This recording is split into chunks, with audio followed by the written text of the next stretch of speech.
we started Behant as part of the IIT Delhi incubation program. Me, my co-founder Anup, and 5 professors from computer science. So the idea was to build technologies and products in India. And our core strength was computer vision. AI was known as computer vision 15 years back. Now it is known as AI. So, but of course, we kind of morphed computer vision to AI, ML kind of technologies over the period of time. And we have been working in 2 broad business segments. One is security and surveillance, where we build, under vehicle scanning systems, X-ray baggage scanners, number plate reading systems. And the other vertical is a smart city vertical, where we have essentially traffic enforcement, traffic management systems. During COVID time, which was around Feb, actually, we started working on some COVID safety solutions, which were essentially, kind of AI components we have. But then we kind of, packaged them to a COVID safety product. One of them was Febri, which is a thermal screening system, which is an automated thermal screening system to detect fever, right, of people. Second one was essentially a hardware product, which is a ultraviolet light-based baggage disinfection system, which was essentially an add-on to our X-ray baggage, because a lot of people ask for these baggage disinfection systems with the X-ray baggage. So we added that during March-April period. And the third product we added was essentially COVID analytics, which is essentially face mask detection, social distancing detection, and a bunch of other things which we are now developing. We're about to launch some more COVID safety products around restaurant and hospital, where we are looking at hygiene compliances. When the person is wearing a face mask, hairnet, gloves, whether it's talking on a mobile phone in a kitchen. So those kind of analytics are also in the offering. So these are four COVID specific products, so to say, which we have kind of developed from March onwards. That's pretty interesting. So just a follow-up question on the Febri product itself, right? It's the product, if I'm not wrong, which is like a thermal scanner, which is a camera which can automatically detect temperature and other such things. Like, is this been deployed in live somewhere? Is it deployed at airports and a bunch of other places today? So we have, it's a thermal camera. It's essentially a thermal and a visual camera into one. It's a box which has both these cameras. The thermal camera essentially measures the temperature of the face, and the visual camera kind of connects the face with the thermal image, and of course also detects face mask if there is a requirement like that. It has practically been deployed in multiple places across India. We have installed, a couple of railway stations, for example, where there's a high throughput. These cameras are installed. We've installed at some corporate buildings. We've installed at, some private multinational banks, for example. So a bunch of these units are being deployed as we speak.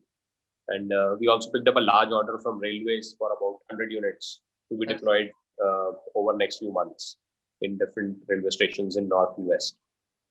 Cool. That's pretty interesting, because the reason I ask is that I think I was recently near I think I've seen one of these live in action, and I was pretty, I didn't know what Vyand technologies when I actually saw it, right? So I was like, wow, this is pretty cool. Nobody's putting a scanner to my hand, or nobody's asking me to putting something on my forehead, and the camera is automatically able to detect it. That was pretty cool when I first just experienced it live. So it's a non-intrusive system. That's a beauty of the system. It can detect from a distance, so you don't have to come near a person. Right? Yeah, that's pretty great. In fact, around the COVID guidelines, is right, as it basically ensures social distancing for the frontline workers as well, which is great. Yeah. So just following the same theme, right? When COVID hit somewhere around February, March in India, that's when business really started to shut down and go into lockdown. A lot of businesses saw a lot of impact because of that, because overnight everything was shut down. How did it impact you? Like, what was the impact of that? And I know a bunch of products came out of it. I just wanted to if I could, I would love to be a fly on the wall in that meeting room to understand, hey, this COVID, what do we do about it now? So I think we were also impacted because our traditional businesses of security and surveillance was, essentially a government sale. So the government is closed down, then of course, and then the government is more worried about solving COVID than adding more security to the airports or railway stations. So first quarter was bad, and we had a dip in sales. But then when the second and third quarter, the government started opening up, that kind of picked up.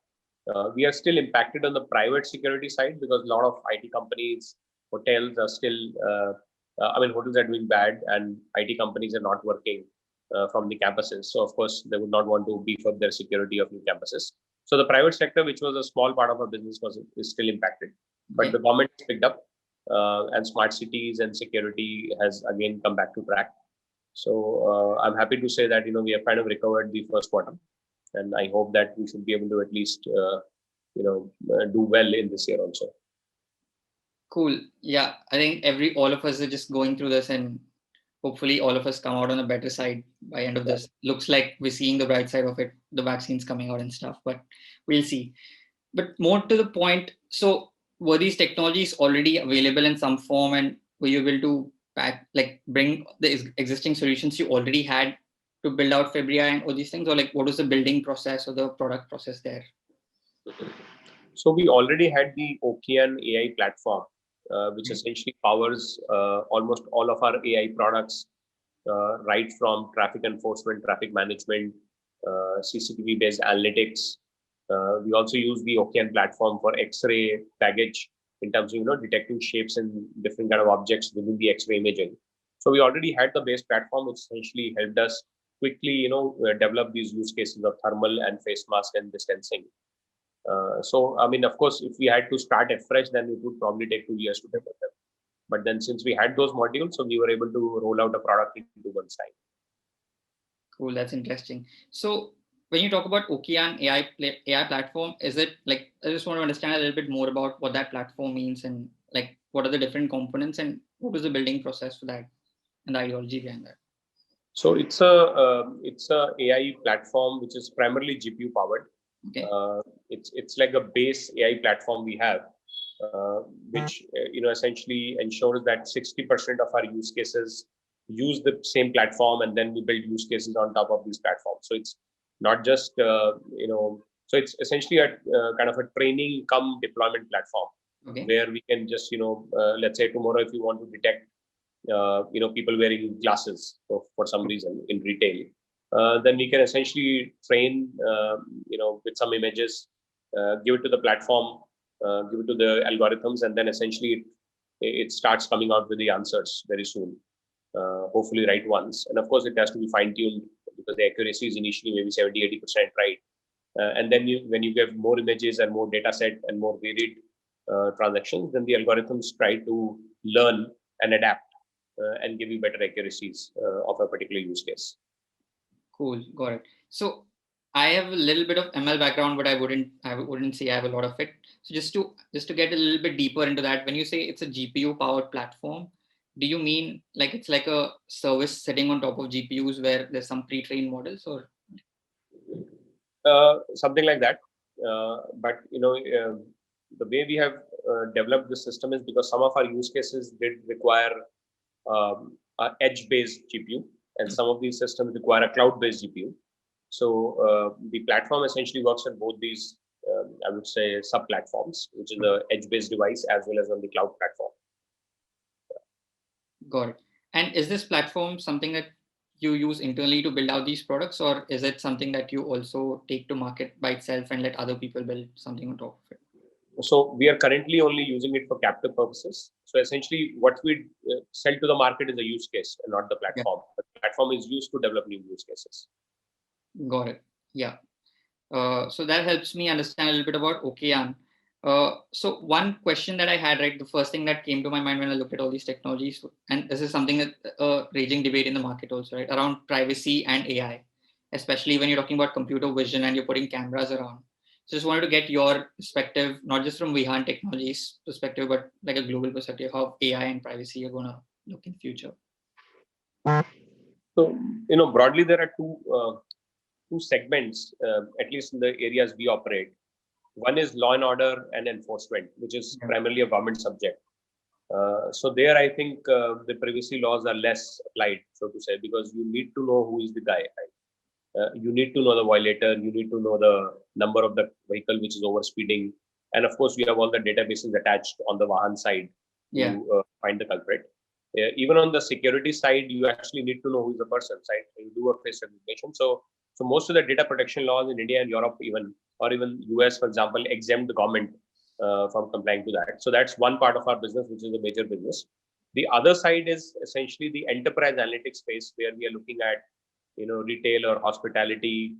There we are very careful that we actually don't reveal personal identities, and even things like, so just an example, we are working on a use case where in a retail chain, we are trying to find out what kind of user set enters a particular retail chain.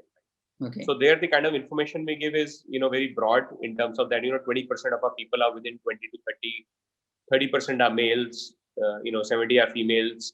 So we kind of, anonymize the data and consolidate it in a form that it does not give out personal information to the user, even though they have paid for it. And their cameras do capture it for security purposes. So for security purposes, they are supposed to see the feeds. But from our enterprise analytics purposes, we are not giving them specific people information. It is more generalized, anonymized information. Got it. So does this anonymization also happen? Like, how does the anonymization work when you're training the data set itself, right? Like when you're getting data sets from presumably from some other place, is there anonymization at that level as well? Or is it only at the final end analytics level? So wherever we use these, of course, we can't anonymize the data set for training, right? You need to know a female, right? So if I enter a blank image, it won't detect anything. So these are essentially with the permission of either the user or the data collector, or these are public domain information, which we use for training the engine. Got it. So when you say public data, is it like, I'm just trying to get a little more understanding of what you mean by that. So it could be data on the internet, primary sources which are already there. Yeah. So are there cases where clients themselves give you some data? Like, for example, a retail store probably wants this. Are there scenarios where a retail store says, hey, I have a lot of camera feed already with me, can you just take that? So they do, yeah. Of course, the customer data is also used for training purposes. And here, what is important is that this data is used only for training purposes, and let's say does not go out on the internet, or somebody just leaks this information that Karthik was visiting M&S store on Sunday, right? So it's essentially because we don't have the tags at this point. So even if we get the data, we don't know who is this person, right? So it's anyways from the entry point also anonymized information for us. And we have checks and balances and systems in place to ensure that this data which is used for training is only used for training, and not essentially put up on the internet by some rogue disgruntled employee, for example. So we have some processes in place for that. Got it. And so when the camera feed is given, I'm presuming this is unlabeled or untagged data at this point, and then it goes through some sort of a tagging process. And the tagging process also, it's anonymized. I mean, of course, we tag it with age or gender or things like that, right? We don't have the name information. When we are taking this tagging, right? We don't have it. So. Got it. So just to take a step back from all of this, I wanted to understand a little bit more about your personal background, because computer vision has been around for a while, but it's really come into the highlights in the last few years. But because you've been doing this for so long, I want to understand a little bit about your background, what got you into computer vision, and how did that journey evolve? So I would make it more generic. So as a company, we have been doing computer vision for almost 15 years. Actually, even more than that. During the IIT days, we were like, even the professors who are part of the founding team have been doing it for almost 30 years. I think the major shift we have seen is that the kind of algorithms which are now developed due to advent of GPU platform, for example, have drastically changed the use cases you can handle, the accuracies you can handle, the optimization which can happen now. Even on the sensor side, for example, we work with primarily camera-based systems. So, 4K is a very generic camera now. 5 megapixel is, a very, very reasonably priced camera. 15 years back, it was all, kind of a VGA resolution. So you could not do a lot of things which you wanted to do because the input resolutions were bad and the input data was garbage. So over a period of time, the sensors have improved drastically. The compute has not just increased, but also reduced in cost drastically, which basically means that they can be now mass deployed. And of course, the AI algorithms have developed to a fair amount of degree. So all of these put together essentially ensures that, your system works. And I'm pretty sure in future, we'll be able to do more minute use cases which we are not even able to handle currently, but will be handled in the future. Got it. That's pretty interesting. So, because you've been around for 15 years, I'm pretty sure you've seen, like the way you mentioned, you must have seen significant improvements in just performance, right? Performance of these algorithms. Is there a specific example where you can say, hey, this used to work at X%, now it's at X, 2X, 3X? So, I mean, one of the largest deployment of use cases we have is a license plate reading system, which we have deployed in almost 30 smart cities in India. So I remember the accuracies 13 years back were close to about 50-60% on Indian plates, and now it is close to about 90%. Wow. So that's one of the stark changes in accuracy. There were a few use cases we could not even handle, like triple riding and helmet detection 13 years back, because the cameras were not good enough to even detect.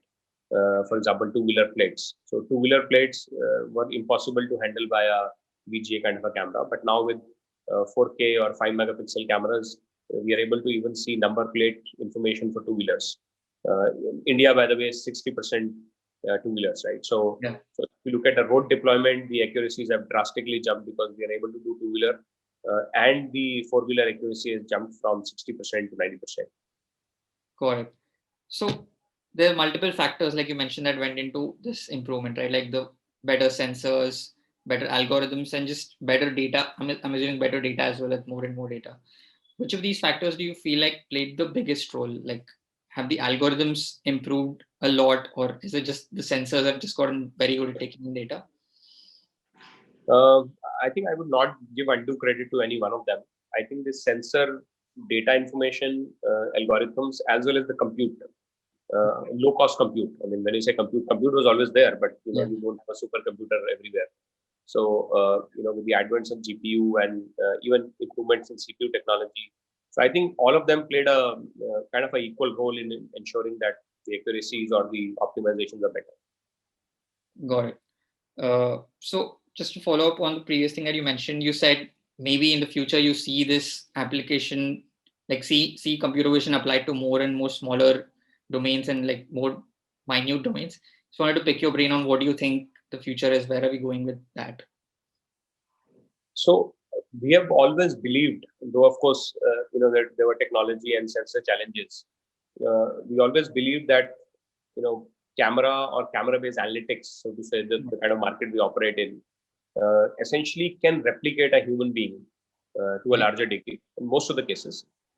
It's like you're monitoring a store or a city or a factory, and there is a guy who's sitting on the roof and watching a couple of things which he has been told to watch. Whether the guy is, for example, very simple use cases like in industries, for example, whether people are wearing the welding mask while welding or not. Are people wearing gloves while doing a certain operation? So even minute things like that, of course, with proper sensor placements, can be detected.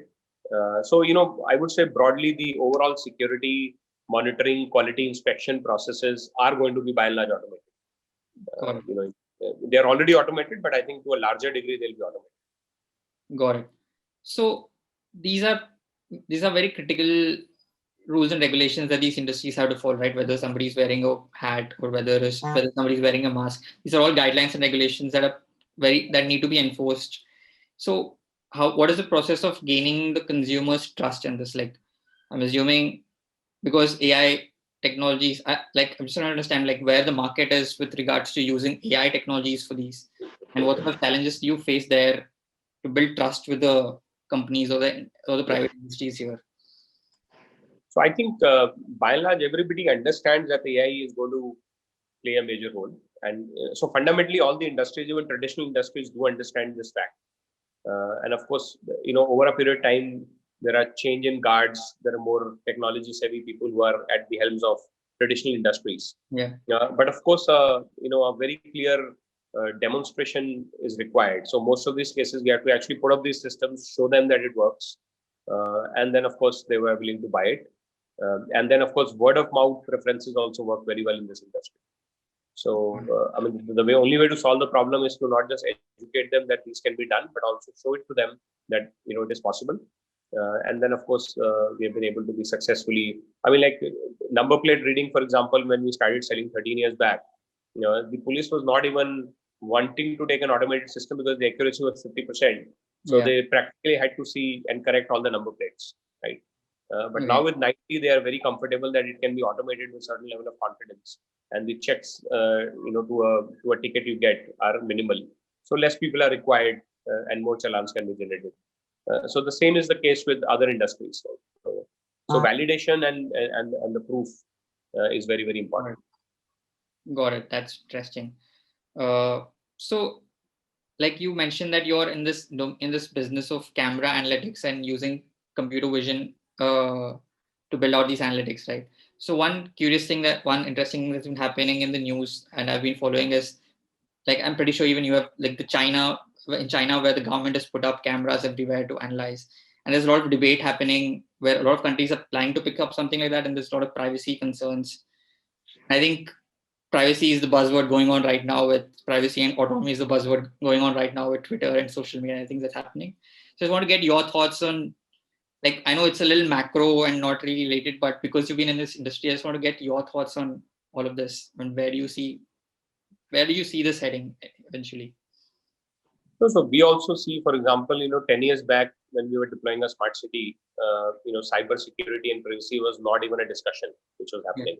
But now each of the projects which we hand over, there is a large check of cybersecurity and privacy to ensure that, for example, our guys had free access to information 10 years back. They could just go into control center, take any amount of data.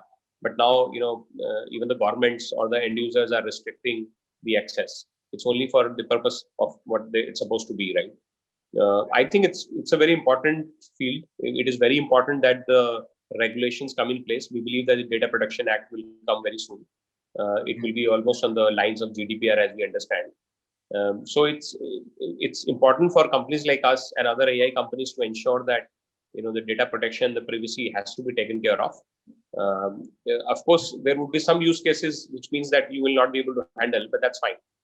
I'm pretty sure there are a lot of use cases which would essentially be a good balance between privacy as well as commercialization. So it's going to be really important, and it's our responsibility to ensure that these norms are followed, not just in by the letter, but also in the spirit. Good. So I'm curious about, you mentioned the fact that India is also going to come up with their own data regulation policy. Yeah. Are there some things that you've already noticing changes that might come across and which will affect your business and your industries? And is there anything specific that you're working towards to make sure you're compliant? No, so Data Protection Act has been there for a while in terms of, it is not approved by both the parliament, so but it has been under discussion for almost last 2 years now.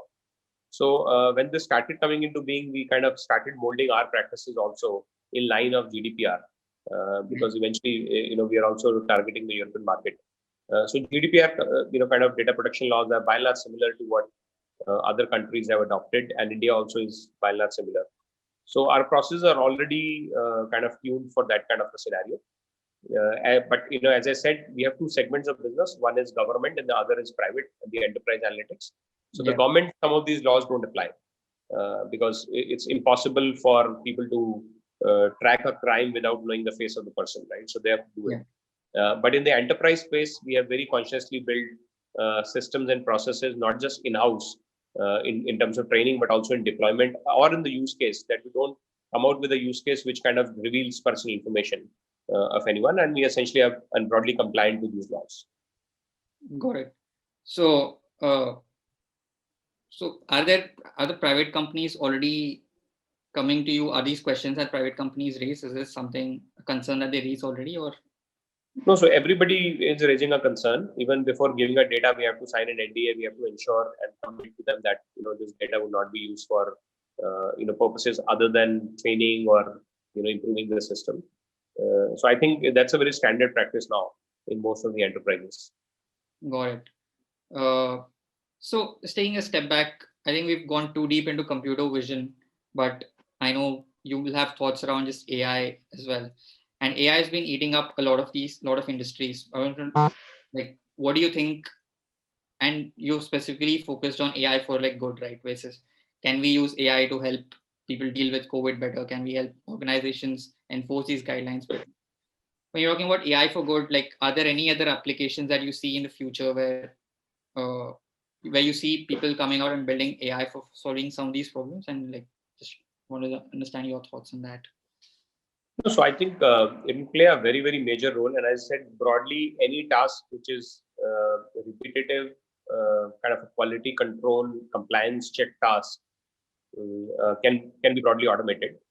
The other part of AI solutions we are working on is that how do we, kind of improve the revenue of a customer or reduce the cost of a customer, right? Yeah. So compliance is one part which essentially people have to do, but it may not lead to an increase in revenue directly. But then there are a couple of use cases we're building where you can increase your revenue.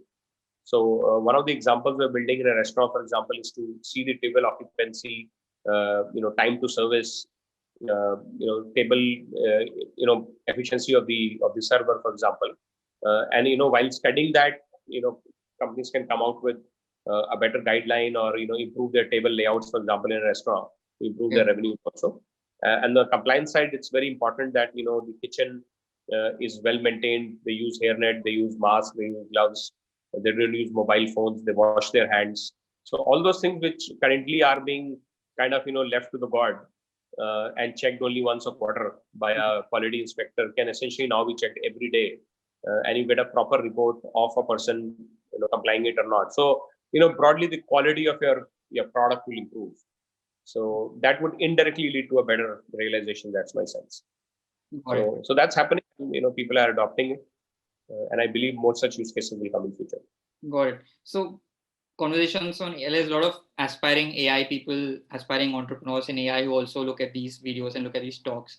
So if there are, I know there are a lot of people who want to use AI. Do you have any specific advice for them on where they should start, how they should start, and how should a young mid 20-year-old looking to get into this AI field and trying to build a company or work towards it? So I would want to actually caution a lot of people because AI is a buzzword. So any buzzword, people just keep catching the buzzword. And fortunately, unfortunately, a lot of these new age GPU companies offer few of the algorithms even free of cost on their website. You can just take and start doing something, which is good. It's a good starting point. It has kind of democratized the AI to some extent. But then there will be a lot of clutter, and there will be some successes. There will be a lot of failures.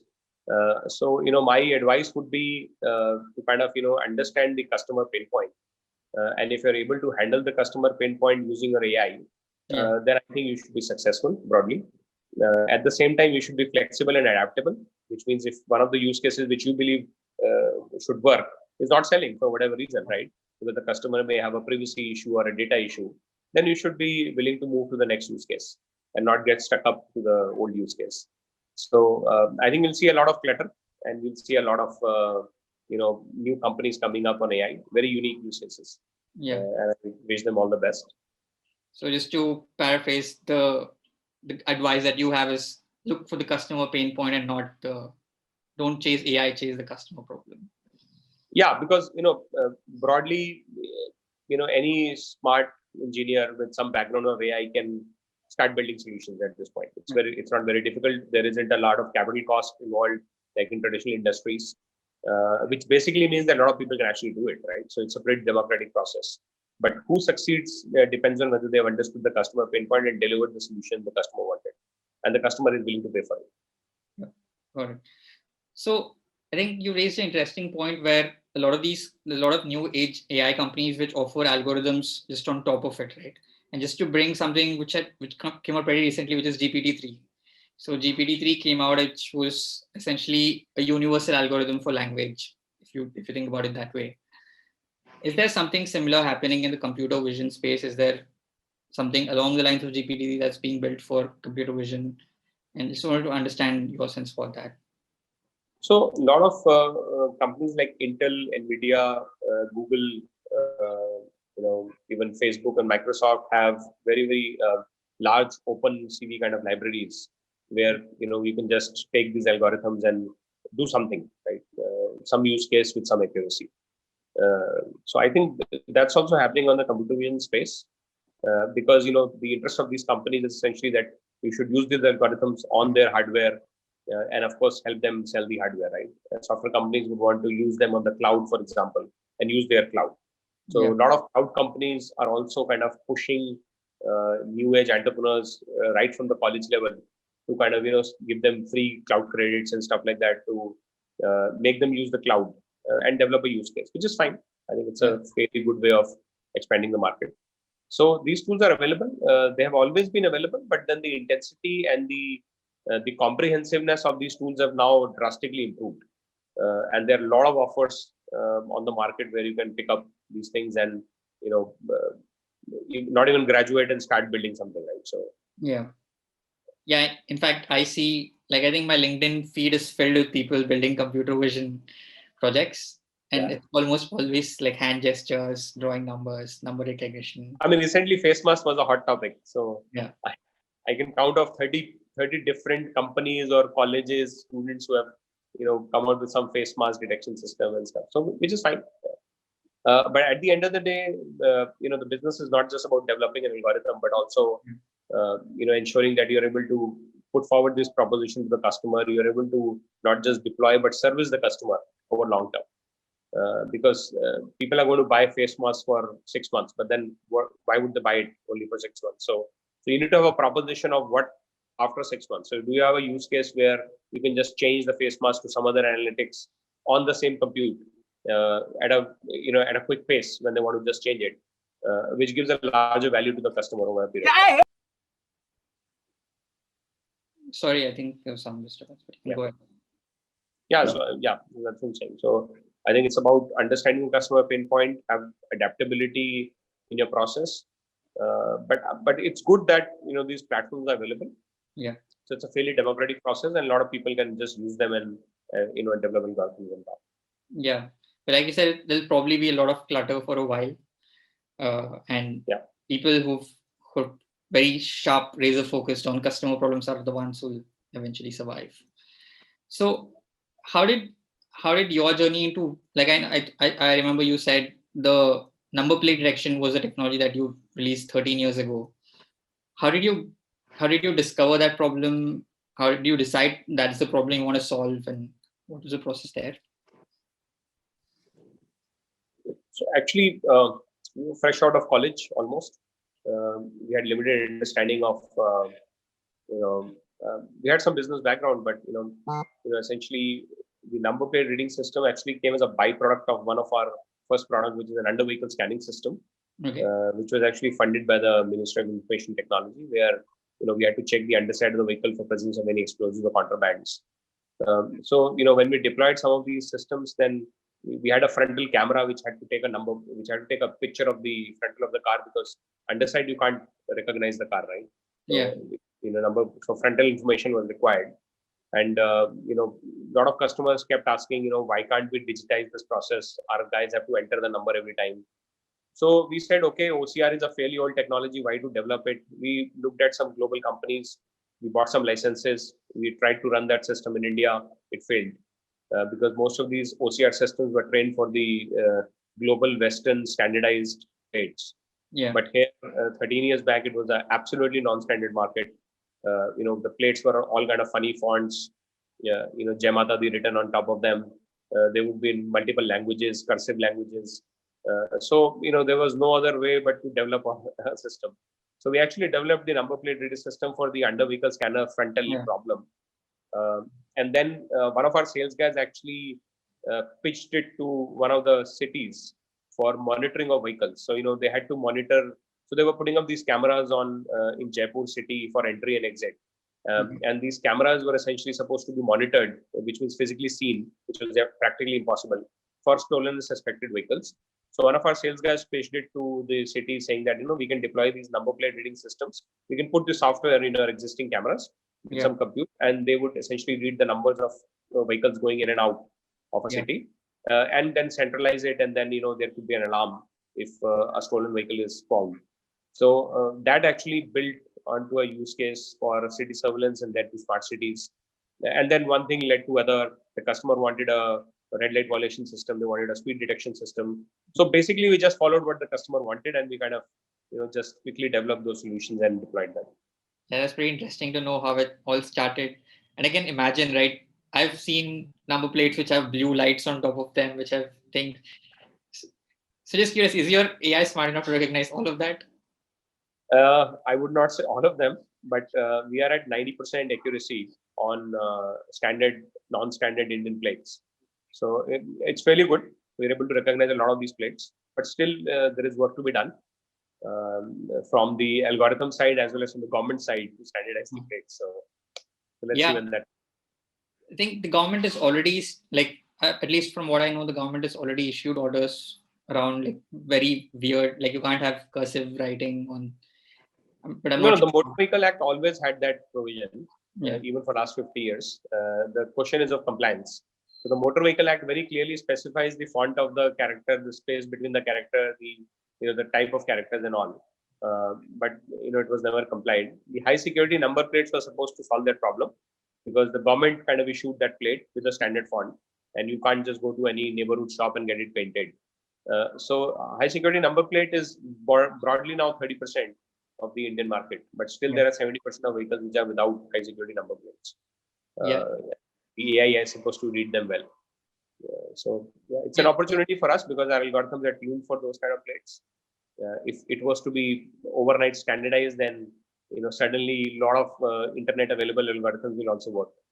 So I think this is one of the use cases where a theoretical approach would automatically like start failing once you get into the real world, because like somebody just looking at it from a theoretical standpoint would be like, okay, there's a spec on what a number plate looks like. I'll train my algorithm for that spec and then it works beautifully. But then you implement it in the real world and you see that spec's not even followed. So we have seen at least 20 number plate reading companies, and only 2 of them have survived. I mean, 18, I don't see them anywhere now over a period of 10 to 12 years. So it's good that people take up these challenges, they try to improve the system. But then it requires a lot of perseverance and hard work to solve the problem. And people who have been able to do that are broadly successful in the market. So what was the secret sauce for you? Like how did you solve this problem? Like I'm pretty sure at some point you realized there's a lot of non-standard number plates. So I just want to understand what was your process, how you dealt with that problem, and what helped you get to 90%? I think we were just perseverant. So we just kept doing it better and better every year. So we knew there is a market. We knew there would be an opportunity, but we did not lose patience.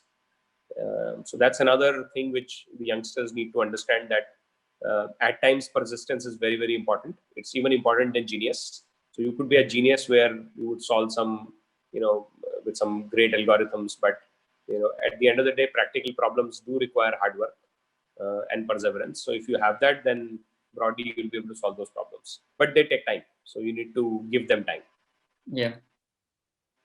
So especially on extreme challenges like this, where there's like a lot of different varied data, right? I can understand. So another area where computer vision is probably seeing a lot of increases this self-driving cars and auto driving cars. Is this a space that you're looking to explore? Because I know it's still related to camera and computer vision. And like, what do you think of that space in general? So we are personally not doing anything on the autonomous driving space. The autonomous driving space has moved beyond pure cameras to multiple sensor systems. I mean, radars, lasers, and cameras put together would probably solve the problem. So it does require multi-sensor kind of knowledge and expertise. So we are currently not doing anything on the autonomous driving space.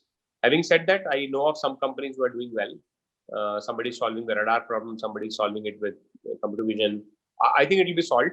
There is nothing which in the problem which cannot be solved if a lot of sensors are there and you perseverately work and solve that problem. So it will be solved. But we are currently not doing anything on that. You recently opened an office in Netherlands and you're looking at global expansion. So I just want to get understand like what's the plan there? What are you looking at? And like, so we essentially want to target the European and the Middle Eastern market to Europe. So yeah, that's why we have opened the office in the Netherlands.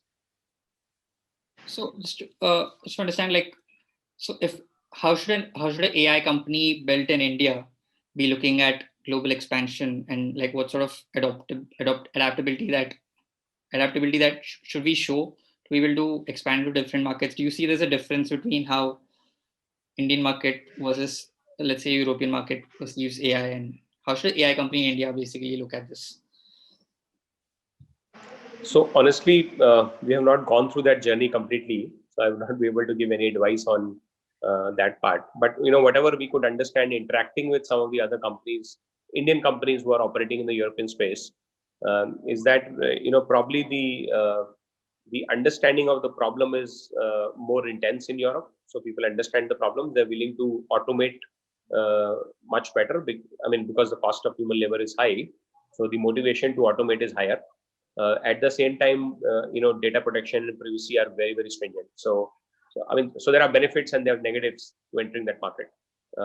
But having said that, we have not gone through that journey yet, and we believe that we should be able to solve that problem and get customers for our AI and use cases in Europe also. But yeah, we can keep you posted on that. Yeah, I would love to be posted, because I'm trying to understand if, like, fundamentally, what are the different behavior patterns, what are the different buying patterns that are there between, let's say, Indian market, which is not yet there in terms of understanding AI completely, versus a more advanced market, basically the Western So world. what we understand is that the motivation to automate is much higher in Europe, given the cost, which is less in India, because people would start comparing the cost of a security guard to a camera, and to a additional operator to a automated system, a quality guy's cost to a system. But in Europe, that motivation is very, very high. So we believe that the adoption and acceptance of these technologies should be very good. Having said that, there are a lot of companies who are already operating in the space. So we have to create a niche for ourselves. So that's going to be a challenge. And then, as I said, the data protection and privacy are to be really cared for, because the penalties are massive for a breach of GDPR. So that is something we need to be careful of, or anybody who is entering that market needs to be careful of.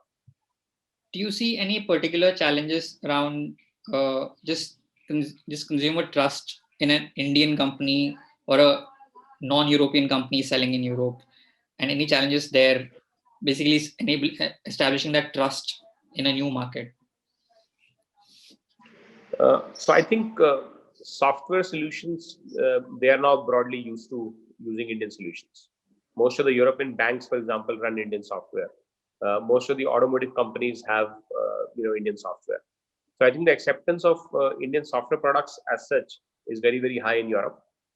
So I don't think that should be a challenge. With regards to hardware products which we have, we do face some challenges, and hence we are manufacturing some of these hardware products like scanners in Europe itself for that market.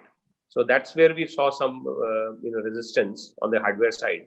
So we're building some of these products in Europe with the help of one of our partners there. But as far as software is concerned, I think I've not come across anyone saying that if you're an Indian company, you're a bad software company. So we are actually on the top of the curve as far as software expertise goes, and the world believes that. So that should not be a problem. Got it. So just to conclude, like, conversations on AI is our initiative to bring more openness and discussions around AI itself and get more visibility around this. So any parting advice that you have for other businesses, other businesses looking to adopt AI or looking to build AI? Any parting advice that you have on how AI can help them, and how should everybody be looking at AI? So my advice would be a generic business advice, which is essentially look at the customer pain point, and if your AI solution can solve that pain point, then only you should be entering that market. Having said that, you need to be also perseverant in your use case, because it is possible that the first customer or the first 10 customers you go to with a solution may not be buying your system. But that should not kind of dishearten you or discourage you. You should be perseverant and focusing. If you fundamentally believe there is a market and the customers are there with a pain point, and then should be able to sell. Having said that, beyond the point, if you believe it's a wrong idea or a wrong AI or a wrong use case, you should not be hesitant in cutting off that use case and going to the next platform. So it's a very thin line between, I would say, perseverance and a bad idea. So you need to know where do you stop persevering and moving to the next idea. So that's what I would want to say. Yeah. Any advices on how to when you've crossed the line between perseverance and that's the goal? No, it depends on the use case. Without naming a company, there is a company which I'm also a part investor. They're developing some very, very high tech semiconductor devices. Yeah. They've been working it for 6 years. So so I think it depends on the business, it depends on the products, it depends on the technology, where do you draw the line. For AI solutions, I would say, because it's easy to develop situations. When I say easy to develop, you can easy to develop a solution which is, let's say, 50% accurate solution or a 70% accurate solution. Taking them to 90-95 takes a lot of time and energy. But broadly, I would say 1 or 2 years is something which you should persevere with your ideas. Beyond that, I think it's a waste of time in some software AI solutions.